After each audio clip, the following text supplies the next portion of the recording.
Municipal ఎన్నికలలో భాగంగా 36వ డివిజన్కు చెందినటువంటి కాంగ్రెస్ అభ్యర్థి జక్కుల శ్రీలత విఘ్నేష్ యాదవ్ శనివారం రోజున జరిగిన ప్రచారంలో భాగంగా మాట్లాడుతూ ఒక్క అవకాశం ఇవ్వండి, అభివృద్ధి చేసి చూపిస్తానంటూ ఇంటింటా ప్రచారం నిర్వహించారు.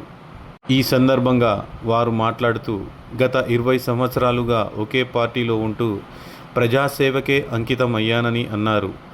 డివిజన్ ప్రజలు ఒక్క అవకాశం ఇచ్చి కార్పొరేటర్గా గెలిపించాలని ఓటర్లను కోరారు. నా పేరు సంధ్యారాణి. 36వ డివిజన్ జక్కుల శ్రీలత విఘ్నేష్ యాదవ్ అలియాస్ విక్కీ యాదవ్ అనే వ్యక్తి 20 ఏళ్లుగా కాంగ్రెస్ పార్టీలో ఉంటూ ప్రతిపక్షంలో ప్రజా గొంతై పోరాడిండు. ఇప్పుడు తనకు అధికారం ఇస్తే ప్రతి పనులు తన పని అనుకొని చేస్తాడు. అధికారం ఇచ్చి చూడండి ఒకసారి, ప్రతి ఇంట సేవకుడై పోరాడతాడు. ఒక్కసారి కాంగ్రెస్ పార్టీకి ఓటేసి 36వ డివిజన్ శ్రీలత విఘ్నేష్ యాదవ్ అలియాస్ విక్కీని గెలిపించండి. జై కాంగ్రెస్.